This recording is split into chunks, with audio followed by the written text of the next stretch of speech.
book of Exodus 17, 14 through 16.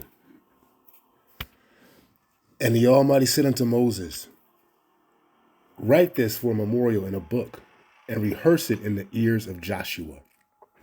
For I will utterly put out the remembrance of Amalek from under heaven.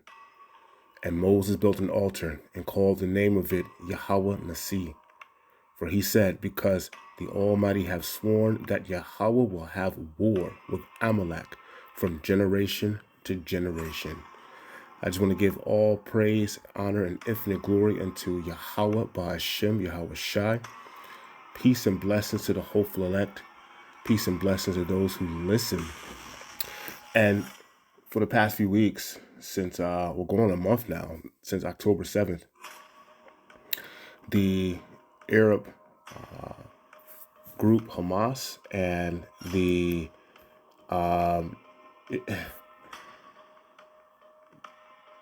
Amalekite group over there in the land have been at war, at odds with each other. And for the sake of this video, I'm just going to use the biblical titles, Ishmael, Amalek. I'm not going to use actual names that are more commonly known, because the YouTube algorithm has just been snatching brothers' videos down left and right that are speaking on this subject matter in particular. But we all know what's happening over in the Middle East. But as you just saw in the video there, Amalek has turned into the clown, right? We're on the cusp of World War III, and his people are over there making fun of what they're doing over in the land, how they're bombarding the Gaza Strip over there and tearing it asunder, right? And yeah, there have been casualties. There's been men, women, and children being killed. You know, and I just want to go off and start off and say, hey, I'm not, of course, I don't have a side. There's no dog. I don't have a dog in that fight. And for you Jakes out there listening, you don't have a dog in this fight over there either. Okay. That's two different nations that are warring over your land. Two different nations that are fighting over your home. Right. It's like if you have a property that winds up in probate court, and you have an investor and two different investors fighting over it. Hey, it doesn't really belong to them, right? They're just fighting to make an investment there, to take seizure of it. But it's your home, the home you grew up in, right? That your mother and father raised you in. That's what's happening in the land right now. It's the land that the Most High gave his people, the land that he gave to Yasha'al.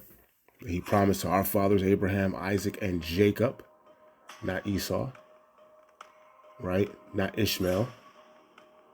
Right? But it went from Abraham to Isaac, not Ishmael. From Isaac to Jacob, not Esau. But we see the sons of Ishmael and the sons of Esau, chiefly the main head tribe, Amalek, over there fighting for the land right now.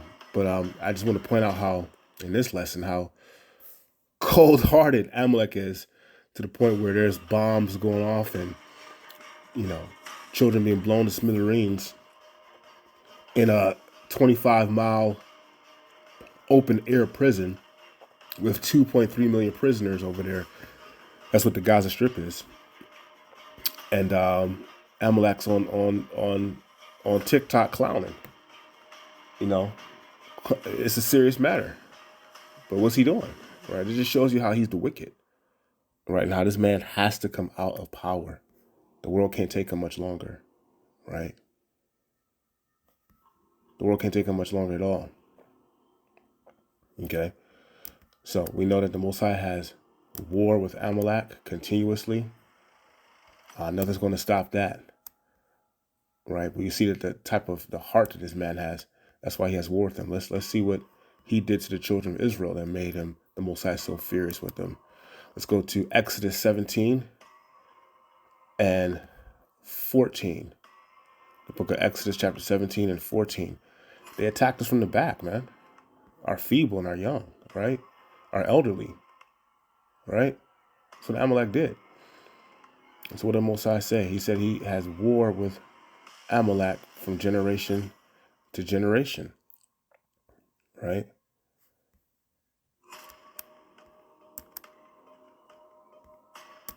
We read that scripture. Let's go ahead over to Psalms. Psalms 83.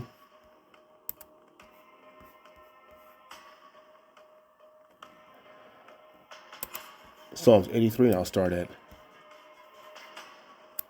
verse 1 here.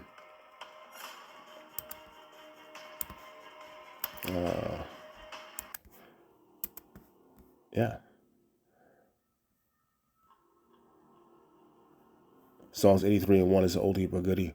Keep not thy silence, O Yahweh. Hold not thy peace, and be not still, O Yahweh.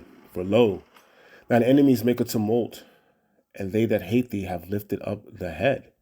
They have taken crafty counsel against thy people, and consulted against thy hidden ones. They have said, come, let us cut them off from being a nation. Let the name of Israel be no more in remembrance. And no one remembers who the real Israelites are, right? We're making that proclamation in these last days, and people are starting to come to the remembrance of our people, and the other nations are recognizing it.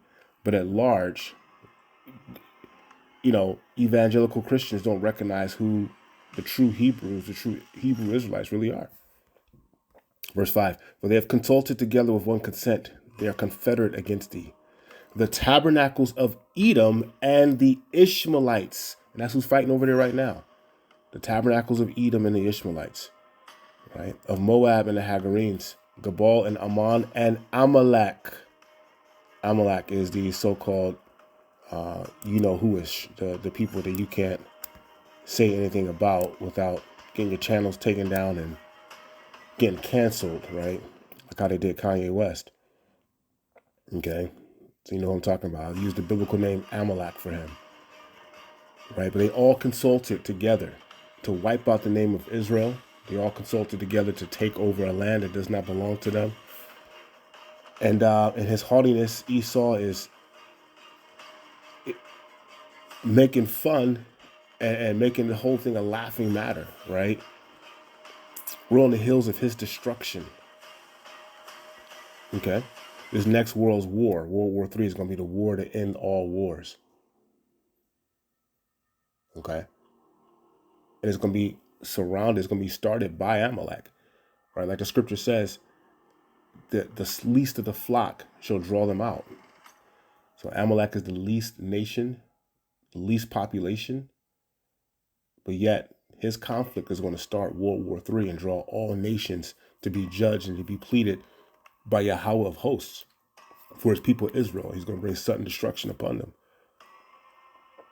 Good times for us, bad times for them, right?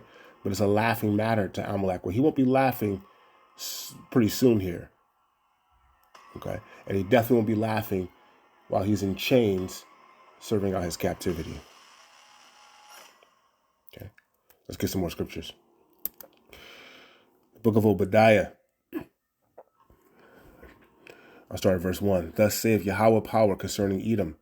We have heard a rumor from Yahweh, and an ambassador is sent among the heathen. Arise ye, and let us rise up against her in battle. Behold, I have made thee small among the heathen. Right? Especially you, Amalek. You're small among the heathen, but you control every damn thing. Thou art greatly despised. Why is he despised? He controls the interest rates, the lending, all the money, the banks lending money to different sides, like the Rothschilds did, for different factions to fight one another, causing wars, setting up federal reserves that aren't even a part of the federal government. Okay, taking your income taxes and spending it on pointless wars and to fill his own coffers. Okay, just robbing the people, right? Left and right.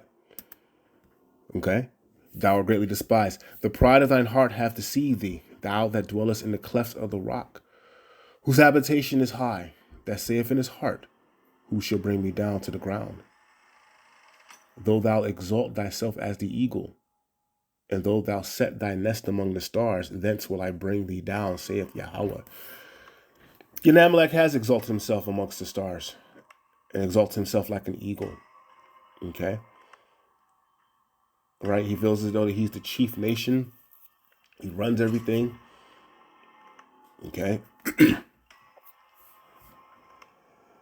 All right? He's given $4 billion per year from the United States and still has his hand out for more money from those of you in this American captivity. That's your tax dollars going over there to help fund him, to help fund the stealing and bombing of the land that doesn't even belong to him, that belongs to you. You Jakes that work in the United States, that work in Mystery Babylon, your tax dollars are being funneled to Amalek for him to destroy that land and to have possession of that land with your money. And it's your land. Right? Talk about insult over injury. I mean, this guy is he's got to be stopped. Right? He will be stopped soon. Okay? With the coming of our master. All right? Not going to do nothing long here. Let's go to Jeremiah 49.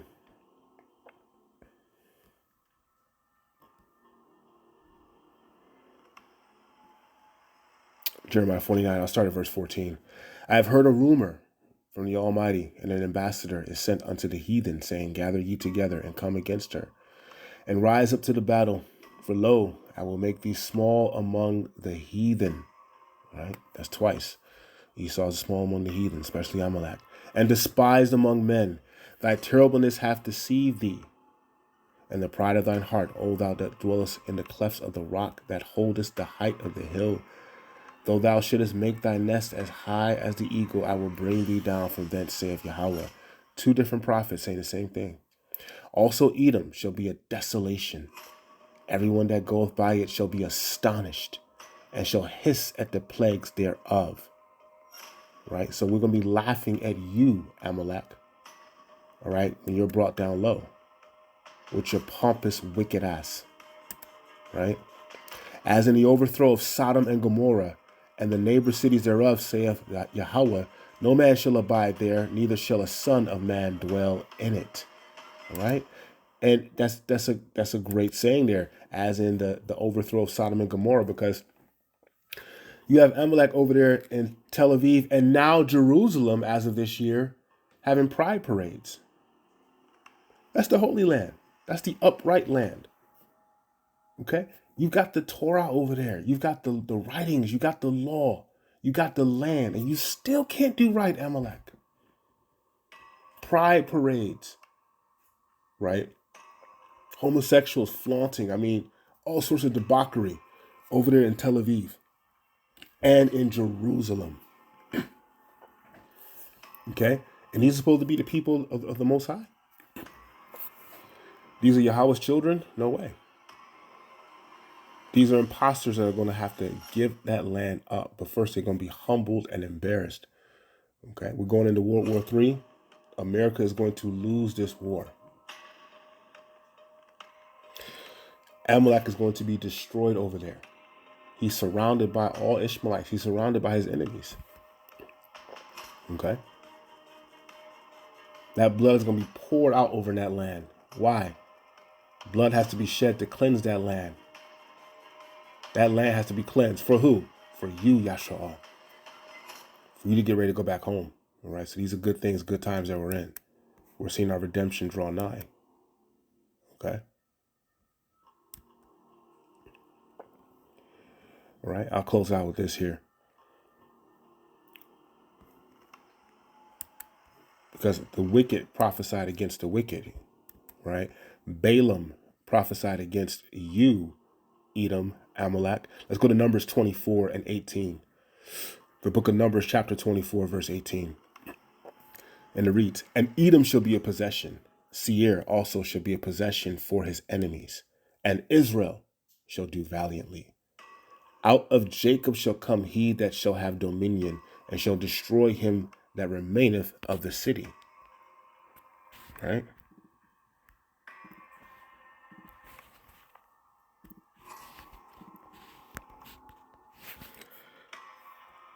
Salaki. Verse 20. And when he looked on Amalek, he took up his parable and said, Amalek was the first of the nations, but his latter end shall be that he perish forever. Right? So that's it, Amalek. Your ass is finished. Thus says Yahweh. Thus says the Holy Bible. Right? Thus says the Torah that you say you follow. Okay? We are praising the Most High for your destruction. and awaiting Hamashiach Yahushua to deliver his elect and bring us back to our land. Yahweh Ratazada, we are part of that number. So, Kohalo Yahweh B'Hashem Yahushua B'Hashem Rekal Kadosh. Peace and blessings to the hopeful elect. Peace and blessings to those that listen. Wa Abba Babal Kwam Yashra Allah Shalom.